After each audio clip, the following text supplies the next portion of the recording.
Վրաստանի նախագահ Միխեիլ Ղավելաշվիլին աստվածահայտնության տոնի կապակցությամբ ներում է շնորհել 159 դատապարտյալի։ Տեղեկատվությունը հրապարակվել է նախագահի աշխատակազմի կողմից։ Վրաստանի նախագահի կողմից սահմանադրությամբ իրեն տրված բացառիկ լիազորությունների կիրառումը հիմնված է մարդասիրության և պետական շահի սկզբունքների վրա,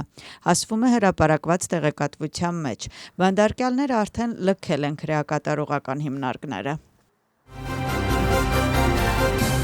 Վրաստանի ժողովրդական պաշտպանը սահմանադրական հայց է ներկայացրել Վրաստանի սահմանադրական դատարան։ Հայցում բողոքարկվում է հավաքների և երթերի մասին Վրաստանի օրենքով հավաքների և ցույցերի մասնակիցների նկատմամբ սահմանված արգելքները, այդ թվում դիմակ կրելը։ Հանրային պաշտպանի գրասենյակը տեղեկատվություն է հրապարակել այս մասին։ Նրանց խոսքով հավաքների և երթերի անցկացման կանոններին վերաբերող բովանդակային արգելքներից բացի սահմանադրական հայցը վիճարկում է Վրաստանի վարչական իրավախախտումների մասին օրենսգրքով նախատեսված պատասխանատվության կազմը, ինչպես այլընտրանքային ազատազրկումը, այնպես էլ օրենքով նախատեսված տուգանքի չափը։ Թբիլիսիի քաղաքային դատարանում ընթանում է հոկտեմբերի 4-ի գործով կալանավորված Մարիամ Մեղանձիշվիլիի, Նանա Սանդերսի և ևս 10 անձի դատավարություն։ Թբիլիսիի քաղաքային դատարանում տեղի է ունեցել Էլեն Խոշտարյայի դատավարությունը։ Հանուն փոփոխության կոալիցիայի կալանավորված առաջնորդներից մեկը կրկին չի ներկայացրել դատական նիստին։ Այսօրվա դատավարությունը շարունակվել է մեղադրանքի կողմի ապացույցների հետազոտությամբ։ Նիստը շարունակվում է մեղադրանքի կողմի ապացույցների հետազոտությամբ։ Դատախազությունը ուսումնասիրում է հոկտեմբերի 4-ի իրադարձությունների տեսագրությունները։ Ձերբակալվածներից մեկը՝ Նանա Սանդրեսը, հարցադուլ է հայտարարել և իրեն անվանել քաղբանտարկյալ։ Հիշեցնենք, հոկտեմբերի 4-ին Աթոնելի պալատի մոտ տեղի ունեցած իրադարձությունների կապակցությամբ 10 անձի մեղադրանք է առաջադրվել ռազմավարական և հատուկ նշանակության օբյեկտներ գրավելու և արգելափակելու փորձ կատարելու համար։ Թբիլիսիի վերաքննիչ դատարանում տեղի է ունեցել դերասան Անդրո Ճիճինաձեի կատակերգու Օնիսեյ Ցխադաձե և ևս 9 անձի գործով դատական նիստ։ Այսօր կողմերը հանդես են եկել իրենց բացման խոսքով։ Պաշտպանության կողմի պնդմամբ գործում մեղադրյալների դեմ չկա ապացույցներ, որոնք կապացուցեն իրենց մեղքը։ Իրավապաշտպանների կարծիքով առաջին ատյանի դատարանի կողմից կայացված որոշումը պետք է չեղյալ հայտարարվի։ Մեղադրյալները օգտվել են դատարանում խոսելու իրենց իրավունքից։ Նրանք իրենց մեղավոր չեն համարում իրենց առաջադրված մեղադրանքներում։ Թբիլիսիի քաղաքային դատարանը կազմակերպված խմբակային բռնությանը մասնակցելու մեղադրանքով ձերբակալված 11 անձանց անմեղ է ճանաչել մեղադրանքներում, սակայն փոխել է մեղադրանքի որակումը և մեղավոր ճանաչել խմբակային գործողությունների մասնակցելու մեջ։ Դատավորը մեղադրյալներից յուրաքանչյուրին դատապարտել է 2 տարի ազատազրկմամբ։ Քութայիսի քաղաքային դատարանում ավարտվեց հանքագործերի դատավարությունը։ Գեորգի Նեփարիձեն և Մերաբ Սարալիձեն դատապարտվեցին 6 տարի 3 ամիս ազատազրկման, իսկ Արչիլ Չումբուրիձեն և Թենգիզ Գվելեսյանին 4 տարի 3 ամիս ազատազրկման։ Որոշումը հրապարակեց դատավոր Թամար Մազանիշվիլին։ Քութայիսի քաղաքային դատարանում ներկա էին ձերբակալվածների ընտանիքի անդամներն ու գործընկերները։ Ջորջիա Մանգանեզի փաստաբանը արձագանքում է դատարանի վճիռին։ Գեորգի Ղավլաշվիլիի խոսքով գործում բազմաթիվ ապացույցներ կային։ Նրա խոսքով դատապարտվածներից միայն մեկն է հանքի աշխատակից։ Փաստաբանի խոսքով դատավարությունների ընթացքում անձանցից ոչ մեկը չի զղջացել իր կատարած հանցագործության համար։ Ներքին գործերի նախարարության աշխատակիցները կողոպուտի մեղադրանքով ձերբակալել են 1999 թվականի ծնված Ադրբեջանի քաղաքացու։ Հետաքննությամբ պարզվել է, որ մեղադրյալը Թբիլիսիում քաղաքացիներից մեկից գողացել է ձեռքի պայուսակը և փախել դեպքի վայրից։ Իրավապահ մարմինները հանցագործությունը կատարելուց կարճ ժամանակ անց ձերբակալել են Ադրբեջանի քաղաքացուն որպես մեղադրյալ։ Ապօրինի կերպով առևանգված ձեռքի պայուսակը առգրավվել է որպես ապացույց։ Հանցագործությունը պատժում է մինչև 6 տարի ազատազրկում։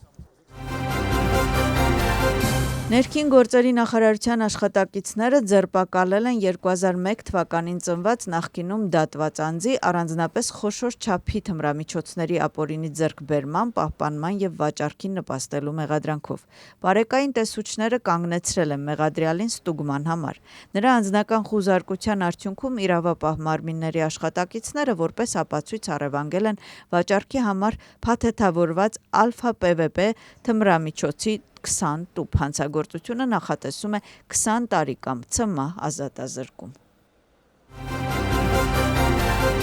Ներքին գործերի նախարարության միգրացիայի դեպարտամենտի աշխատակիցները վերջին օրերին Վրաստանից արտաքսել են 56 օտարերկրյա քաղաքացու։ Ձեռնարկված համալիր միջոցառումների արդյունքում երկրից արտաքսվել են Թուրքիայի, Հնդկաստանի, Ռուսաստանի, Չինաստանի, Ղազախստանի, Թուրքմենստանի, Բանգլադեշի, Պակիստանի, Եգիպտոսի, Իսրայելի, Կիպրոսի, Մորոկոյի, Նիգերիայի, Հայաստանի, Ուզբեկստանի եւ Ադրբեջանի քաղաքացիներ։ Գործող օրենսդրության համաձայն արտաքսված անձանց արգելվել է մուտք գործել Վրաստան։ Վրաստանի վարչապետ Իրակլի Կոբախիձան հանդիպել է Վրաստանում Կատարի պետության նորանշանակ արտակարգև լիազոր դեսպան Ալի Յուսիֆ Աբդուլ-Ռահման Ալ-Մուլլայի հետ։ Կառավարության ղեկավարը շնորհավորել է դեսպանին դիվանագիտական առաքելության մեկնարկի կապակցությամբ եւ մաղթել հաջողություններ։ Հանդիպման ընթացքում քննարկել են երկու երկրների միջև տարբեր ոլորտներում հաստատված արդյունավետ համագործակցությունը։ Քննարկվել է առևտրատնտեսական կապերի խորացման հնարավորությունները։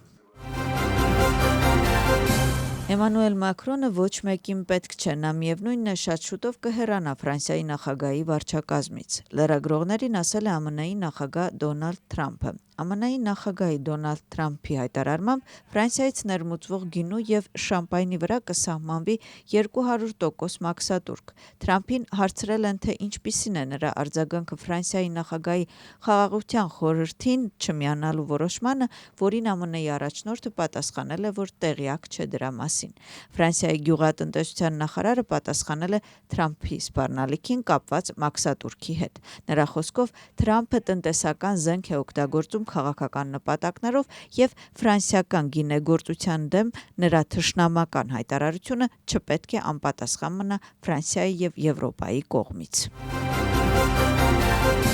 Դոնալդ Թրամփը խաղաղության խորհրդին հրավիրել է 49 երկիր, այդ թվում են Չինաստանը եւ Ուկրաինան։ Հրավիրվածների ցանկում է նաեւ Եվրոպական հանձնաժողովը։ Ինչպես գրում է Bloomberg-ը, Գազայի հարցերով խաղաղության խորհրդին հրավերներ են ուղարկվել նաեւ Ղազախստանին, Իսրայելին, Սաուդյան Արաբիային, Օմանին, Ավստրիային, Ալբանիային, Հունաստանին, Ճապոնիային, Հարավային Կորեային, Նոր Զելանդիային, Պակիստանին, Ռումինիային, Կատարին, Սինգապուրին, Սլովենիային, Իսպանիային, Թայլանդին, Ուզբեկստանին, Վիետնամին եւ այլն։ Գործակալության տվյալներով Դոնալդ Թրամփը ցանկանում է այս շաբաթ շվեյցարական Դավոսի հանգստավայրում ստորագրել խաղաղության խորհրդի ստեղծման մասին համաձայնագիր։ Լրատվամիջոցների հաղորդագրությունների համաձայն Ֆրանսիայի նախագահը չի մտադրվում միանալ խաղաղության խորհրդին։ Ըստ հաղորդագրությունների Մակրոնը կարծում է, որ անդամները պետք է ստորագրեն փաստաթուղթը, որ գերազանցում է Ղազայի սահմանները եւ լուրջ մտահոգություններ է առաջացնում մասնավորապես միավորված ազգերի կազմակերպության սկզբունքների եւ ինստիտուցիոնալ շրջանակի նկատմամբ հարգանքի վերաբերյալ։ ԱՄՆ-ի նախագահը ցանկանում է պետություններից պահանջել $1 միլիարդ խաղաղության խորհրդին անդամակցելու դիմաց։ Թրամփի նախաձեռնությունն այն է, որ իր կողմից նախաձեռնված այսպես կոչված խաղաղության խորհուրդը վերածվի ՄԱԿ-ի այլընտրանքի։ ԱՄՆ-ի նախագահը հայտարարում է, որ ինքը չի հետաքրքրվում Նոբելյան մրցանակով։ Դոնալդ Թրամփը այս մասին ասել է լրագրողների հետ զրույցում։ Նրա խոսքով ինքը չի հետաքրքրվում Նոբելյան մրցանակով, այլ մարդկանց կյանքերը փրկելով է հետաքրքրվում։ Թրամփը նշում է, որ երբ Նոբելյան մրցանակի խորհուրդը վերսկսվում է Նորվեգիայի կողմից եւ չի հետաքրքրվում, թե ինչ է ասվում Նորվեգիան։ Թրամփը նաև խոսել է Գրենլանդիայի հարցի մասին։ Նա նշում է, որ Գրենլանդիայի գնման հարցը կքննարկի համաշխարհային տնտեսական ֆորումում։ Լրագրողը հարցրել է Թրամփին, թե ինչ ծրագիր ունի այս լույսի ներքո, որ եվրոպացի առաջնորդները Դավոսում ասում են, որ չեն աջակցի Գրենլանդիայի վերաբերյալ իր ծրագրերին, ինչին Թրամփը պատասխանել է, որ չի կարծում, որ նրանք չափազանց շատ կհանդիպեն իրար։